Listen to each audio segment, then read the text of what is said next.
So Opus 4.6 is arguably the best LLM right now, and I'm going to be showing you guys every way that you can get the most of this as a complete beginner. So let's dive in. Now, one of the first things that you need to do is you need to hit your account, then hit your settings. Then you want to go down to usage. And then once you're on usage, you want to be able to claim your free $50 worth of credits. Most people haven't realized that Anthropic is sort of running a promotion where you can claim some credits with the new Opus 4.6. So make sure that you claim these before you start using the Opus 4.6.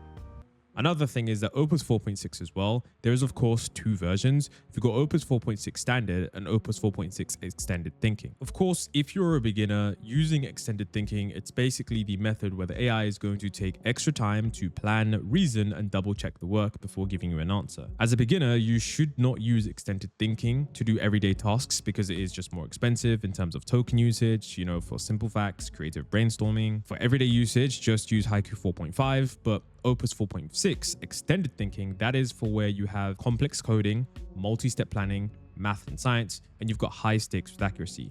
If you need to get something completely right, and that is more important than your actual speed for the task, for example, legal analysis or financial modeling, the extra time reduces the chance of hallucinations making things up. So in this guide, understand that extended thinking is basically the most extreme version of Opus 4.6, and those are the instances where you would likely benefit from the extra raw intelligence power.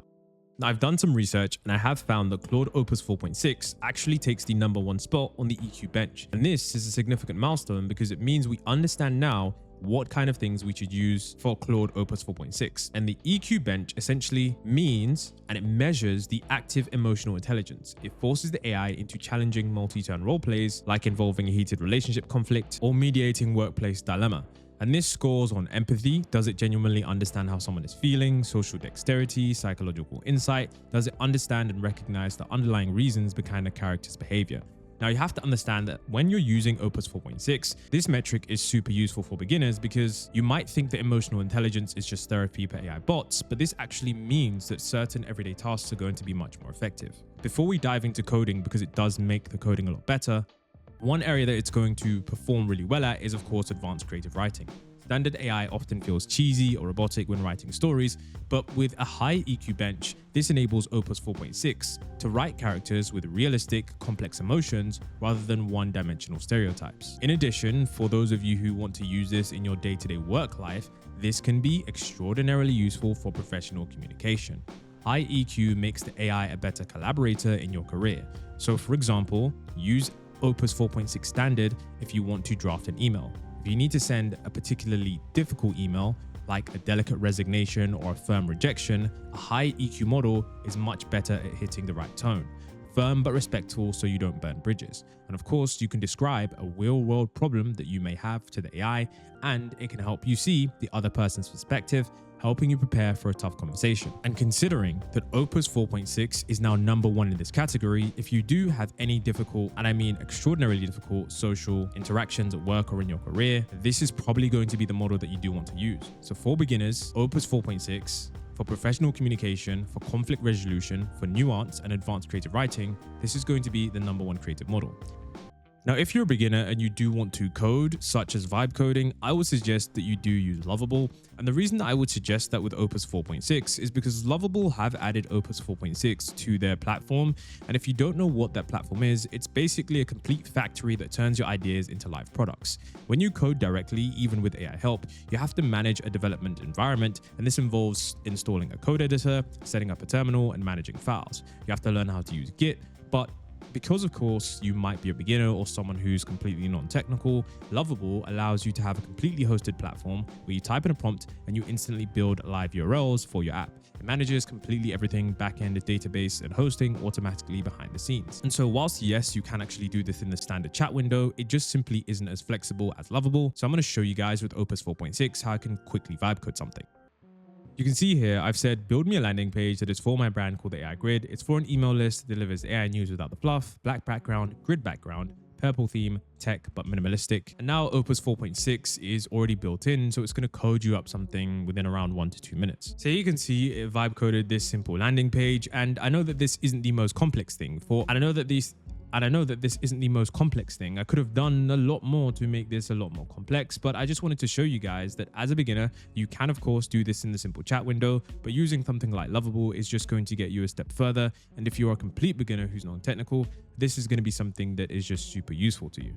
Now, Anthropic recently released a swarm feature. Now, if you're a beginner, you probably won't use this feature, but for those of you who are a little bit more technical, this moves beyond a single AI chat towards a coordinated group of specialized agents working together. So in traditional AI, you used to talk to one brain, but in swarm mode, you basically act as a team lead who manages several independent Claude agents simultaneously. You've got parallel power, and instead of doing one task, task A, then task B, then task C, a swarm handles all of them at once. So in this video that McKay Wrigley posted to Twitter, it basically shows a head-to-head race between the swarm mode and the regular mode. And you can clearly see that there is a lot more speed and efficiency.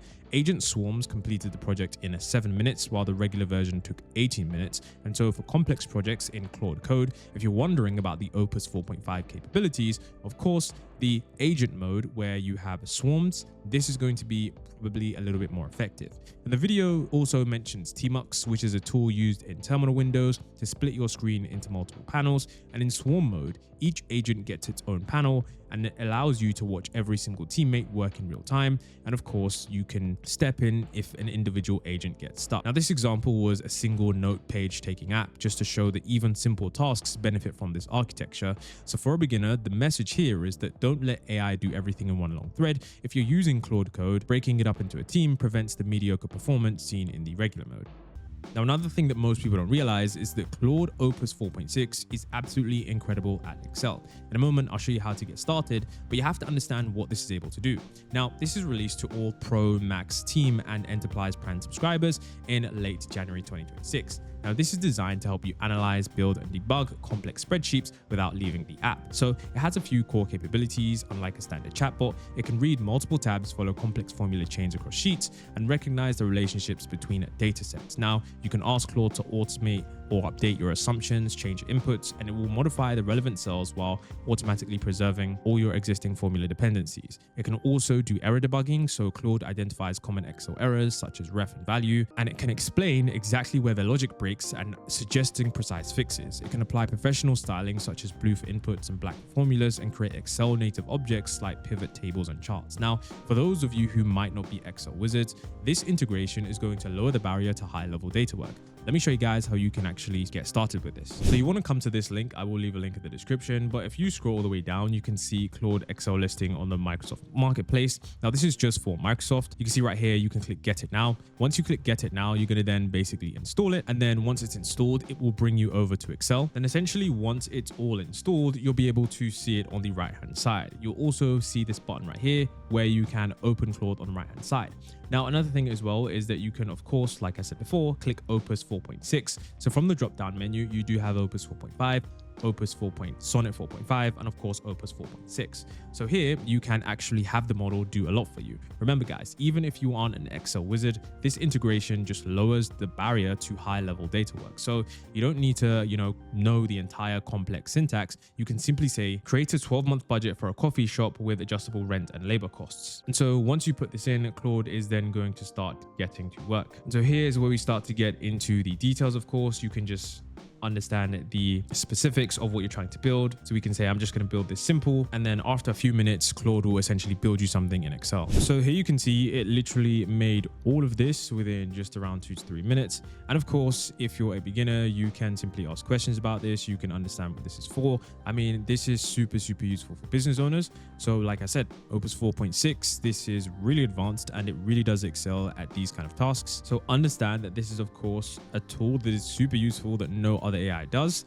So of course, if you want to access this and use this, don't be afraid to do so. You'd be surprised at just how easy this is. Now, another feature that was added was the Claude in PowerPoint. This is an AI that adds the professional co-author directly inside the Microsoft PowerPoint app. Now, in this one, I essentially asked it to do a creator economy report in 2026. And the reason that this is good is because this directly works in Microsoft PowerPoint. This is able to read your slide master. It's able to read your fonts, your colors, your schemes. And this ensures that any new content that it creates actually matches the template and the brand guidelines. So instead of just generating terrible AI generated pictures or images, it actually generates native PowerPoint objects, meaning that you can directly edit the text, you can move the shapes or change the data in the charts that it produces.